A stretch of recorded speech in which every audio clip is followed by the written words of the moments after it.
Good afternoon, everyone. I'm Neil Love from Research to Practice, and welcome to Practical Perspectives on the current role of bispecific antibodies in the management of non-Hodgkin lymphoma.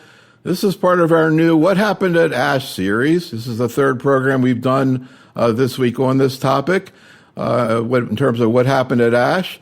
We have a great faculty today, Professor Michael Dickinson from the Peter MacCallum Cancer Centre and the Royal Melbourne Hospital in Melbourne, Australia. And we also have Dr Laurie H Sehn from the University of British Columbia, Vancouver, British Columbia in Canada. Today we're here to talk about one of the most exciting developments in all of oncology, including hematologic oncology, which is the use of bispecific antibodies. Of course, we talked about that Monday night with our myeloma program as well. And today we'll be talking about some of the things that happened at ASH in this regard and kind of what they mean clinically. As with pretty much all of our programs, we will be discussing the use of non-FDA approved agents or regimens. So check out the package insert information for various products for more.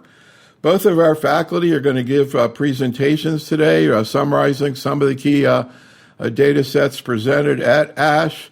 Michael will be talking about papers are related to aggressive lymphoma, diffuse large B-cell lymphoma, and Laurie will be talking about follicular lymphoma also as well in terms of bispecifics. We're also going to bring up, we did 4 programs on the Friday CME thing that we've been doing forever now at ASH. And we did a program, and actually Laurie, I had met with her a couple months ago, and she presented some cases, and so we showed some of her cases at the meeting. I was going to give her some follow-up on what we heard from our faculty about her cases and see what Michael thinks about her cases as well. We have a couple other cases that we may get into as well. But I just want to get into, here's where we're heading. We're going to talk a little bit about where things are heading in general, particularly as it relates to bispecifics, but also other products. And then we'll get into a couple cases. We'll get the presentation, more cases, presentation, back and forth. But to begin, just before we get started with ASH, I just wanted to take a deep breath and actually reflect back on what we heard the last couple of days, because a lot of our audience has been online here the last 3 days. And in addition to a lot of really interesting clinical data sets that came out at ASH, there were a couple of things that we were talking about that really I thought were incredibly interesting. And I kind of want to ask our faculty whether they can come up with similarly interesting new developments and new agents in the management of follicular and diffuse large B cells. So Monday night, we heard about something I personally never heard of before, which is sort of in vivo gene therapy, viral vectors that actually in vivo CAR T therapy. So pretty much off-the-shelf type therapy, which, kind of basically tries to simulate what happens with CAR T cells. It was really fascinating to hear about. And then last night, talking about ITP, this fascinating monoclonal antibody, lenalimab, which now has been used in second line. There was a big phase 3 trial that was presented. It's really interesting. It has 2 different targets, the BAFF-R pathway as well as ADC-mediated B-cell depletion. So I just want to ask you two, do you have similarly exciting things? I've heard about a new bispecific out there with a CD19 target, but I'll start with you, Michael. First of all, do you have this sort of in vivo CAR T and NHL? Is that something you're looking at? And what else is getting you excited that maybe the audience hasn't heard about? Thanks, Neil. So, I think that myeloma data was really exciting. To see those clinical responses was quite amazing. It's actually a complex field. There's a lot of in vivo CAR Ts being developed, and certainly there are several trials in lymphoma. And I think that idea of reducing the practicalities of autologous CAR T is really exciting. I think it's too soon to know exactly where they'll fit in the paradigm, but I'm certainly looking forward to new data beyond myeloma and closer to my field. The most promising class of drugs that we're seeing is the BCL6 degraders. This is the idea of degrading a particular target within the cell, in this case BCL6, with an orally available medication. And we saw some really exciting data from BMS in patients who are heavily pretreated with aggressive lymphomas, where this tablet taken twice a day can induce really clear-cut complete remissions. We need to see some more follow-up data from that, but that is a really exciting new class of drugs, I think, that opens up the way for treating these aggressive lymphomas beyond targeting the cell surface, which I think will be important as bispecifics become more embedded in standard treatments. So, Laurie, it's really amazing what general medical oncologist gets exposed to in every single part of oncology. So much is going on. Anything you want to add to that? What about the CD19 bispecific? Can you talk about that? Also, there's an IMiD out there, or CELMoD, golkitamab. And any comments about this BCL6 degrader? We just got back from San Antonio. We were talking about selective estrogen receptor down regulators now maybe going to be adjuvant therapy. Any thoughts about this BCL6 degrader? Yeah, I would echo Michael's sentiments that I'm quite excited about the data that was shown at ASH. Several companies are now developing BCL6 degraders. It's fascinating because it's a novel target. It's one that hasn't been druggable before, and it's actually showing single agent activity all by itself. It's a drug, to be honest, I would have thought would have to be combined to get the most benefit, and it is going forward in combinations, but the single agent activity, I think, surpassed my expectations. So I think that shows a lot of promise. Aside from that, I really think the ones you highlighted are also intriguing because everybody's looking at what's next after CAR T and bispecifics, which really have revolutionized care for many non-Hodgkin lymphomas. And golcatamide, we saw some updated data on that novel CELMoD, and it is looking really promising, particularly, the single agent data, but also in combination, and may very well be a competitor or replace lenalidomide in the future, or certainly is going to be building itself into multiple novel non-chemotherapy combinations. And then finally, the other bispecific antibody that's fair along in development, which is the CD19, CD3 directed bispecific from AstraZeneca, which is starting to show a lot of excellent single agent activity. It's being taken forward in combination in various clinical trials and really serves to be another potential effective bispecific, maybe on the heels of the current ones not working, or even replacing, where we use the different bispecifics in the future. So a lot of really interesting data and a lot of promising options out there. So as we go along here today, I'm also interested in some of the ongoing phase 3 trials, particularly ones that involve bispecifics, and where these are and when we're going to see data even in the first line setting. But first, just to sort of kind of get us in the mood of patient care before we dive into data, I want to just follow up with about this case that we actually presented at the meeting. A patient of Laurie's, a 66-year-old man, diffuse large B-cell lymphoma, relapse, gets Axi-cell, has after 3 months has a partial response to Axi-cell, but then at 6 months has progressive disease. And Laurie, you, at the time I spoke with you when we did this video, you had just started the patient on glofitamab. I'm curious if you have any follow-up. What happened? I guess that was a couple months ago. What happened with your patient? Yeah, so that patient is still receiving the glofitamab and currently doing very well. So it's still early days, but we do worry about those patients who relapse or don't respond, relapse early from CAR T or don't respond to CAR T, because they're a subgroup that may not get the same benefit from the bispecifics that we've seen potentially in other patients. But this patient, despite the early relapse after CAR T, is actually responding right now and still receiving the drug. So it's early days, but I'm encouraged. The tolerance has been excellent, and so far so good. And no major issues with the glofitamab in terms of tolerability, no CRS? No, nothing that was unexpected. So, I think the tolerance of bispecifics on the heels of CAR T has been quite similar to patients who haven't received CAR T. So he tolerated both actually CAR T and bispecifics with just kind of low-grade toxicities. Sometimes we worry about cytopenias because patients post-CAR T can have poor tolerance to other treatments, particularly if they are left with prolonged cytopenias. But his cell counts had recovered quite well, and I would say that his tolerance to glofitamab right now has been very reasonable. So, Michael, kind of second opinion after what we heard at our CME meeting when we presented this case. One of the things that was, I think John Leonard, who was on the faculty, brought up was that this patient only had a PR on CAR T, and he brought up the idea of new strategies, new trials, looking at patients like that, maybe treating them at that point rather than waiting for them to progress. Any thoughts about that type of strategy? And the other point that came up here, and actually Laurie raised this question in the video, was what comes first, CAR T or bispecific? And diffuse large B-cell, we've been hearing for a long time, everybody wants to go to CAR T first. Is that still the case as well?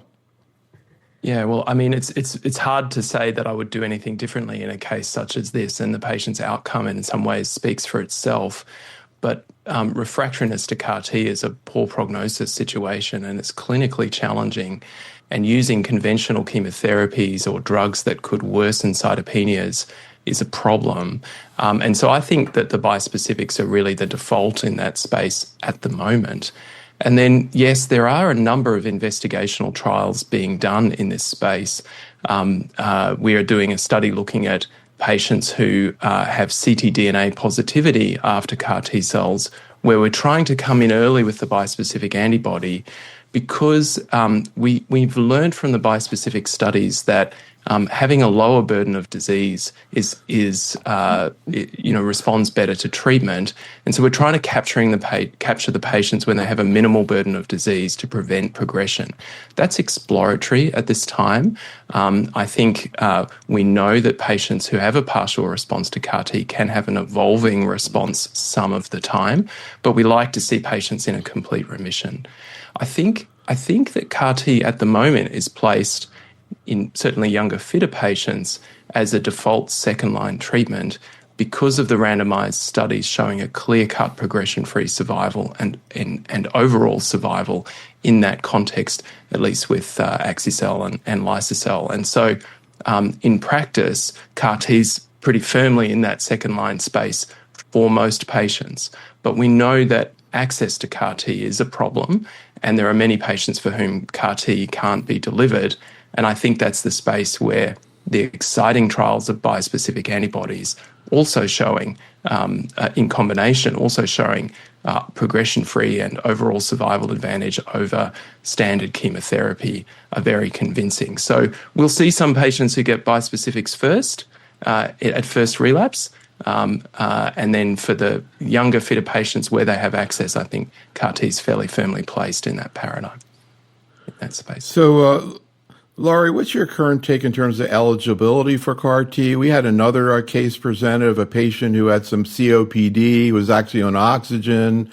The question came up, is that kind of an absolute contraindication for CAR T? How do you think it through? What's the oldest patient you've had go to CAR T, Laurie? I think it needs to be very individualized. There's no theoretical age limit for CAR T, but I think some patients, I would say, do have comorbidities or level of frailty that does make the risks of CAR T probably not worth the benefit, particularly if you have another option like a bispecific that could be better tolerated. So, for the most part, I think we generally limit it to patients with a ECOG performance status of 0 to 2, prefer 0 to 1.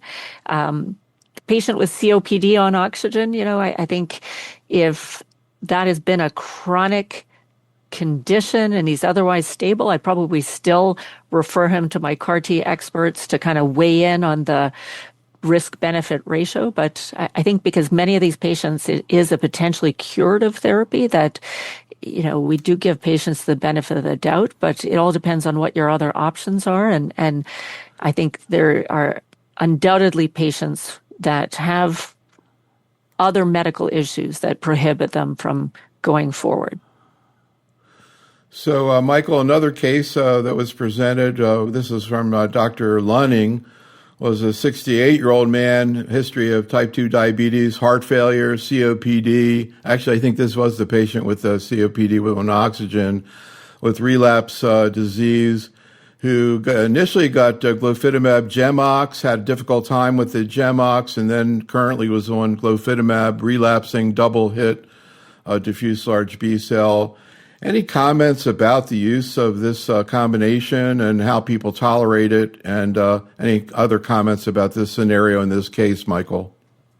Yeah, well, I mean, the choice of this treatment is based on the STARGLOW study, which showed an overall survival advantage of the combination over Gemox monotherapy. So that's a really good choice. But the problem is that many patients don't tolerate Gem or platinum, sometimes due to prior therapies and sometimes due to comorbidities. And I think that's where some of the new combinations where we've seen some new data might be really quite promising alternatives. Glofitamab in combination with polatuzumab vedotin, or mosunetuzumab in combination with polatuzumab vedotin earlier in that treatment regimen. So where this patient received glofitamab plus Gemox, if they were anticipated to be intolerant of that regimen, you might now reach for one of these new regimens, of course, approvals and availability allowing. But what's really interesting is this emerging theme that polatuzumab vedotin in the combinations could be quite effective for double hit lymphoma, because in some of the data sets of that combination, those patients seem to be doing a little better than expected, both of glofitamab monotherapy or of chemotherapy. And those patients were excluded from the STARGLOW trial. So actually for a double hit lymphoma patient who's relapsing, I think the polar combination data, which we'll be talking about a bit later on, is quite promising. Laurie, any thoughts? Yeah, I agree. I mean, I think the data on the Glofit Gemox looked really good, but the toxicity was there. The question is, do you come in that scenario with a bispecific alone? Do you combine it with chemotherapy? Ideally, we're looking for chemotherapy-free options, but sometimes we have patients with very high biology disease. They've got bulky disease. The bispecifics take a while to ramp up with the step-up dosing, and having a few cycles of chemotherapy in there, may actually offer some benefit. But if I am going to use Glofit Gemox, I would consider, at what point maybe can you drop the Gemox if you elect to use it. And I do think that, you don't need to continue it for the full 6 cycles, for example. That's exactly what Dr. Lunning did, and the patient was doing really well. Okay, let's talk about what happened at ASH, particularly as it relates to bispecific antibodies and diffuse large B cell. Michael, take it away. Thanks very much. So I'm going to be talking about bispecific antibodies, and you're familiar with the agenda for this talk. Here I'm talking about CD3, CD20 bispecific antibodies, and as we've heard, there's some emerging alternatives and some of the data updates looking at some of the established bispecific antibodies, both in combination and used in different treatment settings. So the key themes for me from ASH in this specific context was the updates on the registration data that led to the approval of bispecific antibodies in diffuse large B-cell lymphoma, some really interesting new combination treatments and some updates from that data, and then importantly, seeing these combinations move earlier into the treatment paradigm within the context of clinical trials. The epcoritamab monotherapy data was presented. This is the updated data from the pivotal trial that led to epcoritamab approval. This was 157 patients, and you'll recall we now have, there's really no change to the initial outcome data, which is that about 40% of patients experienced a complete remission to epcoritamab monotherapy. This was a mixed population of patients who'd received at least 2 prior lines of therapy. And the importance of this update is really about talking to patients about what can be expected from epcoritamab monotherapy with respect to durable response and that question of whether bispecific antibodies can induce cures. Here, this curve shows the outcomes of patients who achieved a complete remission. And you can see that 46% of patients at the 4-year mark retained that complete remission. So when talking to patients who have that, we might say, look, there's roughly a 50% chance of losing that. I have patients who I've been following up for a very long time from bispecific monotherapy trials, and they're now out at 6 and 7 years without relapse. So I think there is a cure fraction from bispecific monotherapy. And we've seen that when we look at the glofitamab data and the epcoritamab data at the 3-year mark, they looked reasonably similar, but we're yet to see the 4-year data for glofitamab. In combinations, we're seeing different strategies for combinations. Some combinations look to enhance the T-cell activity of these bispecific antibodies with co-stimulatory molecules. But there is also this orthogonal approach that we've alluded to in the prior discussion, taking drugs that target lymphoma through different mechanisms, trying to improve the outcome of bispecific monotherapy. We've seen combinations with chemotherapy, which we've touched on, but also with lenalidomide, the cell mods, which is an emerging class of agents, and then importantly, the antibody drug conjugates. These are all tractable combinations that we're going to see some data about. The STARGLOW study was updated at ASH. This is the study that randomized patients to receive either glofitamab with GemOx or R-GemOx in a randomized clinical trial, and it showed an overall survival advantage. And with further follow-up, now at 35 months, there's a persistent overall survival advantage, 25.5 months of median overall survival in the experimental arm versus 12.5 months in the standard arm. Importantly, we've seen that this difference between progression-free survival and overall survival has persisted with this long follow-up. So that's really important. The authors looked at patients who'd received the trial either in the second line or the third line because of that question around whether this regimen is a good one to apply in the second line. And they saw no differences in this difference between the experimental arm and the control arm, whether a patient was in the trial in the second or the third line. And that analysis was new at ASH. We also saw some new data around the SUNMO trial. This is a study that randomized patients to receive mosunetuzumab together with polatuzumab vedotin, that orthogonal combination of bispecific antibodies and ADCs versus R-GemOx. This is an impressive study that showed a really striking progression-free survival advantage in the patients who received the novel combination.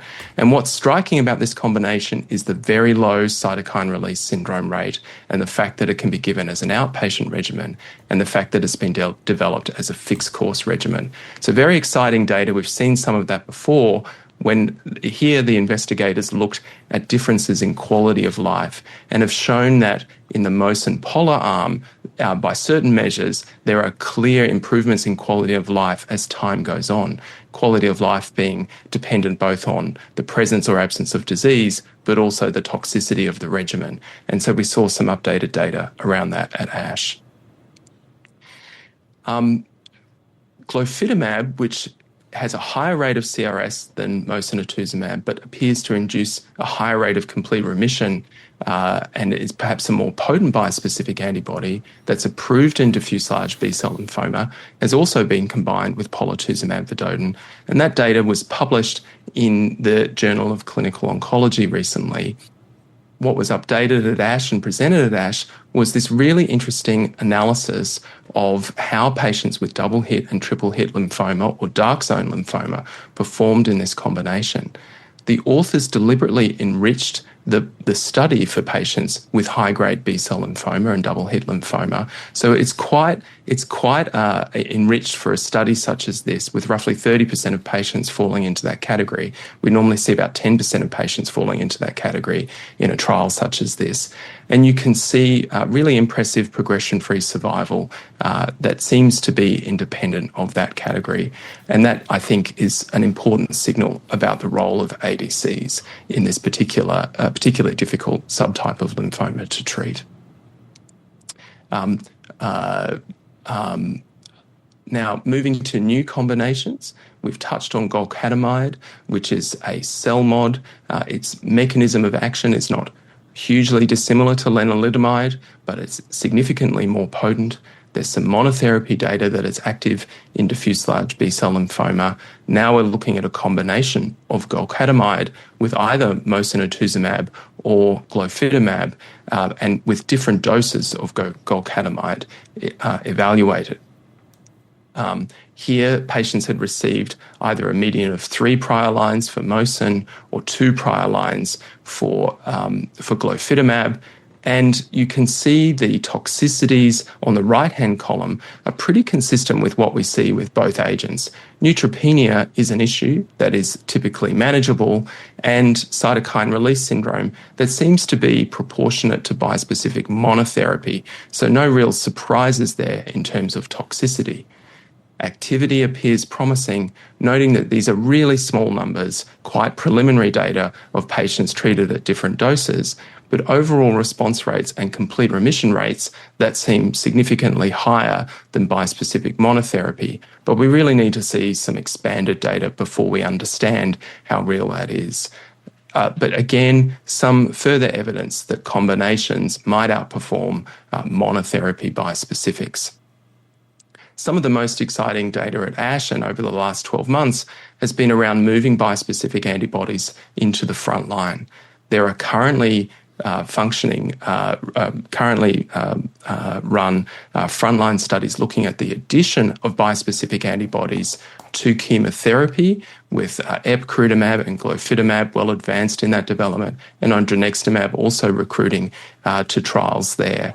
And those trials are randomizing patients to receive R-CHOP or R-poly-CHP. We know that concept of combination of chemo plus bispecific is really tractable in the second line. And so we're looking forward to the results of those trials. But in the meantime, there is some new emerging data. The data of odronextamab plus chemotherapy, the first part of the Olympia 3 trial, was presented at ASH. Relatively small numbers, no real surprises here. The regimen could be the combination with CHOP chemotherapy was tractable. And here the authors presented the very preliminary data showing it's justifying the underpinnings of a randomized trial. And we're seeing nice durations of complete remission, but quite small numbers here. I don't think we can take away too much from this, except that the bispecific can be combined with chemotherapy, and there's some justification for the randomized trial, Olympia 3, that they're progressing with. Moving now to other ways of bringing bispecifics into the front line. We want to reduce chemotherapy. Laurie touched on that. There are plenty of populations where it's difficult to give chemotherapy. And if we're going to look at building a new regimen for diffuse large B-cell lymphoma in the front line, we need to generate some data in these populations. And there are several trials that have looked at bispecific antibody monotherapy or combination as a first treatment in patients who are unfit to receive chemotherapy. And this study of mosunetuzumab is one such study, quite inclusive, allowed double-hit lymphoma, allowed variants of diffuse large B-cell lymphoma. And this was a study for patients aged 80 or more or older than 65 with comorbidities that made them ineligible for chemotherapy. An ECOG performance status of up to 2 was allowed, and patients received a fixed course of mosunetuzumab monotherapy. 49 patients were recruited. The median age was 2.5. There was a good mix of patient characteristics, 71% of patients with advanced stage disease, and importantly, roughly 50% of patients with IPI 3 to 5 disease. This is the outcome of mosunetuzumab monotherapy, a 73% overall response rate and a nearly 60% complete response rate. And you can see now the early, and this is early data still, progression-free survival and overall survival, showing that you can treat an aggressive lymphoma with bispecific monotherapy. It underperforms against chemotherapy for sure, but there are populations where chemotherapy causes excess toxicity, and this is really promising. The other really promising thing here is the low rate of cytokine release syndrome and the generally low grade of cytokine release syndrome with this monotherapy. Epcoritamab monotherapy has also been explored in a similar population of patients, this with a longer follow-up, a median follow-up of 18.1 months. Also, again, recruiting populations who are elderly, same median age of over 80, a good mixed population. Here, you can see the complete remission rate was analogous to Mosun monotherapy, and this gives us a little bit more follow-up than that trial. And you can see that progression-free survival is perhaps unsatisfactory by itself. We want to do better than this, but still promising that this will be an important building block for future regimens. Cytokine release syndrome was a little bit more common with this particular agent, which is not a surprise because we see that in the relapsed refractory setting. One of the really promising trials that was updated at ASH was this study from the German group looking at polatuzumab vedotin, glofitamab, and rituximab as a first therapy in elderly and medically unfit patients. A fixed course regimen, just like glofitamab and polatuzumab, a fixed course. This was a fixed course. And they recruited a cohort of 80 patients with a median age of about 80. They have defined them as medically unfit and frail, and I think we're pretty satisfied that they recruited patients who were relatively frail here. The toxicity from this regimen was not a complete surprise. We saw significant rates of cytokine release syndrome, but generally lower grade cytokine release syndrome. Typically, that's a first dose effect from glofitamab when it's used in this case. And you can see that in the right-hand panel here, that the frequency of cytokine release syndrome decreases with treatment cycle. It's really a first dose effect. But what's really quite striking here is the complete remission rate, 81% at the end of treatment, and a progression-free survival with relatively short follow-up, but decent numbers of patients being followed up at this data snapshot, a progression-free survival curve that looks substantially better with this combination than with the bispecific monotherapy studies I've just shown you, suggesting that that orthogonal combination could be applied as a chemo light, if you think of polatuzumab as light chemo in this patient population. So I think for me, the conclusions are that we're seeing durable remissions from bispecific monotherapy in the relapsed refractory setting. STARGLO consistently shows the benefit of the novel combination over the standard chemotherapy with further follow-up, which is reassuring. SUNMO confirms what we know in the clinic, that it's easier to give these drugs than combination chemotherapy. The POLIGLO data, exciting with respect to high-risk lymphoma. Single agents are active as a frontline therapy in chemotherapy in eligible patients, but this new combination looks really quite active and quite promising, and suggests that we could move into other populations and reduce chemo in other populations perhaps in the future. So perhaps a window to the future. And then we've seen differences between these regimens in their toxicities. So I'll finish there. Thanks very much. Thanks so much, Michael. So Laurie, Mohammed in the chat room wants to know how you select bispecific and diffuse large B-cell lymphoma. And I'm curious what your thoughts are about this R-POLA glofitamab combination. How are you usually approaching, patients with comorbidities, older patients, et cetera? Is this a strategy you'd like to use now? Or if you could, would you use it, or have you used it? Mm-hmm. So maybe I'll tackle that question first. I have not used that combination. I still think it's very investigational. I agree it shows some promise.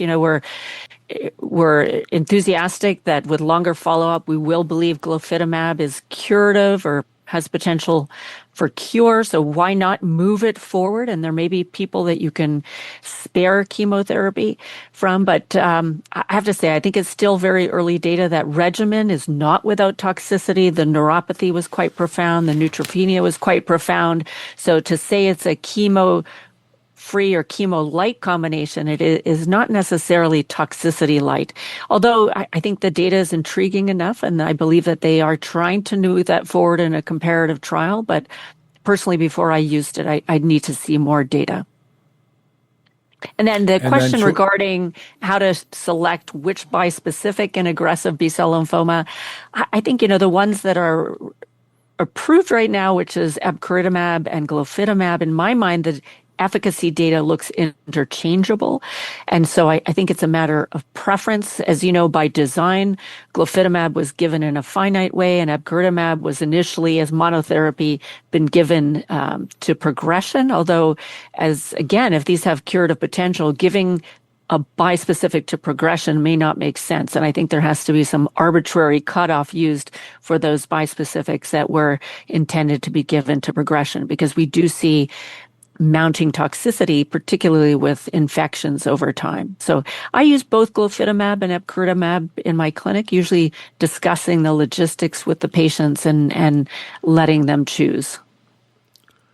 So we're going to move on now and talk about bispecific and follicular lymphoma. Laurie's going to do a presentation in terms of what happened at ASH, but again, a couple cases that we presented at our CME meeting. Michael, so this is certainly not an unusual case in that the patient, a 54-year-old woman with a high tumor burden, FL, had previously gotten R-CHOP, progressed, got BR, progressed, got Len-Obin, progressed, got mosunetuzumab, having actually had a CR and doing really well. One of the things that she brought up that we got into, and I'm curious in Australia how this works, is sort of the interface between tertiary centers and community-based oncologists in terms of using bispecifics, both for diffuse large B-cell as well as follicular mosunetuzumab, for example. I'm curious how you approach it. Where a lot of times we see treatment getting started in an academic center, and then the patient gets switched over. Do you see a day when the community-based oncologists are going to be starting bispecifics? How are you doing it right now in Australia? So we have a public healthcare system and a private healthcare system in Australia. And the private healthcare system is probably the most analogous to the community-based oncologist system in the United States. And essentially, there's been really rapid adoption of bispecifics when they've become available. And so when we're seeing that after people have understood the toxicities and understood the practicalities, and treated one or two patients, then the comfort with the bispecifics has really opened up. We are generally finding that we can deliver this to patients with very few admissions, even with glofitamab and epcoritamab. We're able to prevent admissions by risk stratifying the patients and then using corticosteroid prophylaxis in a way that seems to really reduce admissions. And so we're seeing these roll out quite comfortably, but I'm mindful that that's not the situation globally. But in Australia, there's a lot of comfort about using the bispecifics. And I think some of that's because there's a lot of trial work done outside of the big academic centres as well. And bispecifics have been evaluated in more common diseases like myeloma, even solid tumour trials. And so it's really the uplift of nursing staff skill that has opened this up to be treated outside of big academic centres. And just like treating febrile neutropenia, once you have it set up and people are comfortable with what they're seeing, it becomes much more easy. Laurie, any thoughts? And also, in our program on myeloma on Monday, we talked about a paper at ASH on myeloma and bispecifics using prophylactic tocilizumab. And I was just reflecting on the fact that I don't hear much about that with lymphoma, but myeloma, bispecific, they're using prophylactic tocilizumab, and a lot of the docs are very comfortable starting therapy. Any comments on that with bispecific and lymphoma? And again, the interaction between the community and tertiary centers, Laurie. Yeah, I have to say, I haven't seen that emerge as practice for lymphoma. I think the issue with the bispecifics for myeloma is that they do come with a higher risk of CRS. And so that has been by design to try and preempt that. I think that the rates of high-grade CRS are much lower in lymphoma, so probably that hasn't been emerging as a big initiative. I have to say that, particularly with the combination therapy and moving these bispecifics forward into treatment, the likelihood of having grade 3 or higher CRS really is almost negligible. So we'll see some trials where, the Most patients get just grade 1 CRS, which I think is highly manageable. Many patients managed as outpatients. The grade 2 CRS usually would prompt the use of tocilizumab, but that really is a minority of patients now with many of these combination trials. So I think it's a learning curve, but I think inevitably as these move forward into treatment, all oncologists, including community oncologists, will probably need to become comfortable and have a mechanism to manage patients right from cycle 1. So, Michael, one of my I feel like we've shown like 100 videos in the last 3 weeks, literally, between San Antonio and ASH, et cetera. But one of my favorites is this one with Laurie. I'll let her kind of repeat what happened because this is, again, another patient who did really well, mosunetuzumab, but pretty striking situation. And the thing that really caught my attention, I was going to ask Laurie to sort of recapture what she said was the feeling that I got when you saw this patient and the idea that you kind of like, wow, I think we're in a new era here. Can you talk a little bit about what happened with this man and kind of when you saw this happen, what it meant to you, Laurie? Yeah, so I remember this gentleman very well because he was treated on our phase 1. It was part of the first in human trials for mosunetuzumab. So one of the probably first patients that was treated around the world. And he had already received 2 lines of chemoimmunotherapy and really had progressed through both of them and had a growing pleural effusion. And no matter what, we couldn't prove transformation. So it was all just really a sort of stubborn, rapidly evolving follicular lymphoma. And then he elected to go on this phase 1 trial that we had. And within the first couple of doses that he received, which were still the basically step-up doses, he was already responding. And by cycle 2, everything was just disappearing. It was really quite remarkable. It was almost like a proof of principle of a new novel mechanism and drug that, clearly was having a big impact for this patient. He was certainly my first patient that I think maybe even one of the first patients I had treated with mosunetuzumab, but to see that profound response in somebody with such refractory disease was really remarkable. And also, at this point, he is 78. He was not the fittest person, but fit enough to get on the trial. And his tolerance was fantastic. I mean, he asked me why I didn't give this to him before the chemotherapy. So I think, we've gone on, obviously, to see how this is unfolded with the literature. And it really is, a very impactful treatment for many patients. And Michael, I saw you nodding your head as Laurie was talking there. And, another thing about this case that strikes me is we were talking about bispecifics and myeloma. A few years ago, we were doing a program where I was doing video interviews of patients. And I interviewed this patient who was on teclistamab and monoclonal antibody bispecific for myeloma. He'd been on it for 2 years, doing great, no side effects, great remission, et cetera. And the amazing thing was the day that I interviewed him was the day the drug was approved. So, a lot of our audience has only been in oncology less than 10 years. They don't realize that a while back, it wasn't that likely that you were going to benefit from being in a trial. Nowadays, a lot of people benefit. It's a phase 1 study this man's still in remission from. Any sort of global thoughts about where we've been and where we're heading, Michael?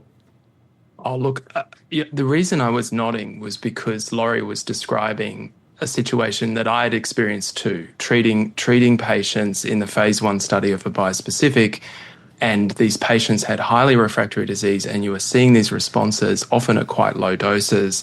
And it really was one of those sort of wow moments. I remember running up to one of my professional mentors and going, "Look at this scan," and we went, "That's a real drug," and so that was a really exciting moment. And I think the last decade in diffuse large B-cell lymphoma and follicular lymphoma have been really, really exciting, with CAR T-cells showing the impact of T-cell directed therapy, and then the bispecifics showing that you may be able to harness a similar mechanism with a drug is quite amazing. And then seeing that can be done in a way that's tolerable for patients has been transformational. It's actually really shifted people's expectations. We were doing these trials that, we just wouldn't see remission rates like this in phase 1 studies. So that has been very exciting, and I'm a little worried, of course, that maybe we might not see as much exciting coming through because the bar has really moved. But it's very clear to me, and I think all the data show that the bispecifics are bringing in a whole new era for B-cell lymphoma. And so I would say before this 10 years, it wasn't like that. It was all kind of, slightly improving this or that, or changing the dose of rituximab or something like that, and getting these kind of incremental things. These big increments have been really exciting to be a part of. I think every oncology fellow has this sort of same kind of fantasy of the kind of experiences that you both just described. All right, let's talk a little bit about what happened at ASH in terms of follicular lymphoma and other NHL subtypes specifically related to bispecifics. Laurie? Great. So I'm going to run through some of the abstracts that were presented. And the theme here, spoiler alert, is generally bispecifics, because for I don't know how many years now, they've really been the highlight of ASH for follicular lymphoma, but they certainly were again this year. The first trial I'm going to mention is what's called the fixed duration trial of mosunetuzumab. This is the trial that basically got the first bispecific antibody approval for follicular lymphoma. This was the pivotal trial done in patients who had received 2 or more prior lines of therapy. And why I think it's important is because it's the longest follow-up we've seen to date. It is the 5-year follow-up. So most people are familiar with this data, so I'm not going to give you the background, but mosunetuzumab as monotherapy was developed as a finite treatment. Patients got either 8 cycles if they were in CR or up to 17 cycles. But this is the 5-year data where you can see the median progression-free survival is 24 months. But that curve on the right, the time to next treatment, you can see that the median time to next treatment now is now known, and it's 64 months. So, people went on this treatment. It was all done within generally 6 months or less for the majority of patients, and yet they could have prolonged benefit here, not needing another treatment on median for 5 years of time. So that really is quite remarkable. Particularly, this was a highly pretreated patient population that was quite refractory.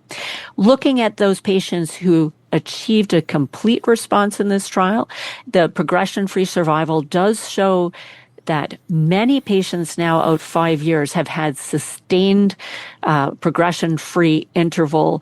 So again, very encouraging. We do see, of course, the curve coming down a little bit in follicular lymphoma. I don't think we're anticipating that this necessarily will be curative as it may be for DLBCL, but I think it's still short timing for follicular lymphoma to know whether or not that curve will level out at a plateau. And importantly, this drug was developed to be given in a finite way, so we now have longer data. What happens on the heels of finishing treatment? Do you recover? Does the immune system recover? And what we're seeing is that the T cells remain generally unaffected. That's the curve on the right. But the B cells plummet very, very low with this bispecific that targets B cells, but upon completion for those patients in CR, we do see those B cells coming back to normal, but it may take 12 to 24 months for most patients. We also saw some longer-term data on another bispecific antibody, odronextamab. This is targeting the same CD20, CD3 targets. It's not yet approved in North America at this time. Their longest follow-up of 3 years also showed encouraging results. This bispecific antibody was developed to be given to progression, so these patients are receiving it for longer. Overall response rate 80%, CR rate 75%, very encouraging. And again, many patients having sustained benefit, but you can see the duration of response, duration of CR curves, they do come down over time. In terms of, here you can see the progression-free survival for all patients. Again, just the point that many patients can have sustained benefit. What I did want to highlight about this agent is that one thing that does concern me for the bispecifics that are given to progression is that we are seeing a significant rate of grade 3 or higher infections. Here, the grade 3 or higher infection rate is about 45%, with 12% of patients having grade 5 infections. I think that is really notable, and it's going to be my preference to make sure that these are probably given in a finite way. Fortunately, as they move forward in combination therapy, all the bispecific antibodies for follicular lymphoma are given in a finite way. This abstract, I think, was probably the most important abstract presented at ASH. This was the phase 3 trial called EPCOR FL1, and it was the first trial to test a bispecific antibody combination in a phase 3 setting. So this trial enrolled patients who had received only one or more prior lines of therapy, and it was a randomization to R squared as per the Augment trial versus EBCO R squared. So can we add the bispecific antibody into the R squared background in patients who have received only one or more prior lines of therapy? Looking at the characteristics of the trial, I'd say many patients were quite high risk in that they were highly refractory to prior therapy, a high rate of POD24 patients at around 45% of patients. In the trial, about 60% had had one prior line of therapy, and 40% had had more. But this is the very impressive primary outcome curve, and that was that the addition of epcoritamab significantly improved progression-free survival, where we see the hazard ratio here is 0.21, and notably it significantly improved the overall response rate and the CR rate. So really profound benefit. In terms of safety, on the left you can see what the CRS showed, and as I said before, there was no grade 3 or higher CRS, and the grade 2 CRSs were very minimal, and across the board very well tolerated, although there was an increased risk of neutropenia in infection compared with R squared alone. So I think this will move forward as a potential new, very important standard of care. Beyond this, the other abstracts I'll quickly run through really look at moving bispecifics forward into the frontline setting. We still don't have a phase 3 trial yet here, but they're all being done. What we're seeing is phase 2 data, various combinations. This was a look at using subcutaneous mosunetuzumab, which is coming out as monotherapy in patients in the frontline setting. And I would say just encouraging data here. Here, the Mosun is being given in the standard way up to 17 cycles, and patients could go on to get maintenance. And importantly, very high response rates here at 88%, high CR rate, and it was really quite well tolerated. But importantly, they did do ctDNA in a group of patients, and of those patients who were tested after only 4 cycles, 84% of them were MRD negative. And this is early days. The follow-up is only 22 months, but you can see here giving mosunetuzumab by itself in the frontline setting could lead to very high progression-free survivals. And it was actually very well tolerated in this patient cohort. And in patients who went on to get the maintenance, which was just about half of the patients, even though it was given every 8 weeks at that point, there were no CRS events seen. So this trial, I think, is interesting. This was a look at using mosunetuzumab in the frontline setting with lenalidomide, but only bringing in the lenalidomide if necessary. So we know that lenalidomide is used very commonly now in follicular lymphoma. Most of us don't like it. It doesn't make patients feel very well. They're being combined with the bispecifics in many of the ongoing combination trials, like the EPCO R squared trial I showed you. The question is, do you need the Mosun? This trial started patients off who were previously untreated with follicular lymphoma, started them off with mosunetuzumab. They then went on to get tested. If their scans were negative, they just finished off with the mosunetuzumab. Otherwise, lenalidomide was added in. So it was an as-needed lenalidomide approach. And what we saw here from this complicated curve is that they included both follicular lymphoma and marginal zone lymphoma, and only about a third of the patients needed to have the lenalidomide added in. All patients across the board, whether or not you were follicular or marginal zone, had a whoppingly high response rate with CR rates over 80%. and generally well tolerated. But again, for the patients who didn't receive the lenalidomide, I would say that the safety profile was better. The safety with the lenalidomide was comparable to what we would expect, where we do see the fatigue, the extra neutropenia, and the rashes. The one thing I'll point out here is that some patients had marginal zone lymphoma in this trial, and you can see the progression-free survival for the marginal zone lymphoma patients was actually better than the follicular. So we don't have bispecifics approved yet for marginal zone lymphoma, but I think this is very intriguing, and hopefully we'll see more studies exploring it. This trial looked at the combination of EPCO R-squared, like we saw in that phase 3 trial, trying to move it forward. I'm going to focus mainly on arm 6 here. That was the group of patients who were previously untreated getting EPCO R-squared, which now will likely be approved in the second-line setting based on that phase 3 trial.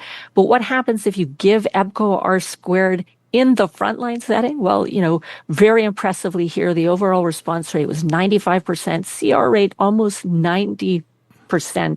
And that curve still, with 3-year follow-up almost, is very flat and very high for progression-free survival, above 90%, and 100% of patients having MRD negativity. And very well tolerated with no unexpected toxicities. Just in closing minutes here, this combination I thought was interesting. Mosunetuzumab and zanubrutinib, it's investigational. It was looked at as a combination in this group of patients with frontline follicular lymphoma, given both over 12 months. And just the punchline, very high overall response rates, over 90%, high CR rates, about 80%, but median follow-up of 6 months, just very short, and no unexpected toxicity. So, we are intrigued about zanubrutinib because it is approved now in combination with obinutuzumab for follicular, but this combination of bispecific and zanubrutinib, I think, is intriguing, but we need more data. At this slide, I'll just mention this briefly. So odronextamab, we saw in DLBCL, is being investigated in combination for chemotherapy, as similarly in follicular lymphoma. This was just the lead-in to the phase 3 Olympia 2 study being done in follicular lymphoma as well. I'm not very enthusiastic about this because I think our goal is to get rid of chemotherapy upfront in follicular lymphoma. Here we saw high response rates, but again, I'm going to highlight very high rates of infection, which I think is a problem when you add the bispecific odronextamab to the chemotherapy. So early data, this will move into a phase 3 and compare itself against chemoimmunotherapy alone, but I'm not very enthusiastic based on it keeps the chemotherapy in the frontline setting and the high rates of infection. And then finally, we have talked mainly about sort of where the bispecifics are going. We've got EPCO R-squared now approved in the second-line setting shortly, probably based on that phase 3 trial. I'll just highlight the next phase 3 trial that we expect to read out, and this is the combination of Mosun and Len, also being tested in second-line patients and beyond. We saw some early data from this trial. This was the non-randomized cohort that was done in the U.S. to extend the patient numbers, and I think, it may just be foreshadowing to what we expect to see at the summer meetings when the Celestimo phase 3 trial reads out, and that is also a very effective combination with high response rates and durable benefit. Finally, bispecifics are also being evaluated in mantle cell lymphoma. This, I think, was an innovative combination of the glofitamab, lenalidomide, and venetoclax combination. It is a phase 2 study, so small number of patients, but in this group of patients in the frontline setting, they picked out a very high-risk cohort. And with, kind of a bit of a complicated regimen where they introduce the agents sequentially, but ultimately giving all 3 agents simultaneously, they saw very high response rates and very high level of MRD, with over 96% of patients becoming MRD undetectable, and that very impressive progression-free survival curve on the right. So more data just showing how bispecifics are effective, particularly for follicular lymphoma, but intriguing results there for marginal zone lymphoma. We know the data is evolving for mantle cell lymphoma, and the theme is that it's moving forward. So really awesome, very interesting. One final question back to you, Michael. Where do you see bispecifics heading in terms of mantle cell? We were just talking about this. Well, we have some data from glofitamab monotherapy, and there is currently a randomized trial running globally to compare that against conventional chemotherapy in patients with 2 prior lines. In this particular setting, there is a little bit of a signal that there's a little bit more toxicity from the bispecific. So that's an important point. The other sort of issue is that the CR rate is terrific, like really looks comparable to CAR T. So that's kind of important. Durability data is a little less impressive, partly confounded by COVID-19 when that trial was run, when the phase 2 trial was run that led to the phase 3. But I use glofitamab in practice in trials and have seen some really impressive responses in patients who are progressing with poor molecular features. So anecdotally, I think it will find a place so long as we can manage that toxicity. I agree with Laurie's point around follicular lymphoma about the curative fraction being unknown, and I think that applies to mantle cell lymphoma as well. So I feel like the paradigms for the use of bispecifics in these indolent lymphomas might be a little bit different, and in terms of relapse rate after fixed course therapies. So, but I think it's very promising, and there are a lot of investigational trials going on in that space at this time. So, Laurie and Michael, thank you so much for joining us today. Audience, be safe, stay well, and have a great night. Thanks so much, Laurie. Thanks so much, Michael. Have a great one. Absolute pleasure. Great. My Thank you very pleasure. much. Thank you.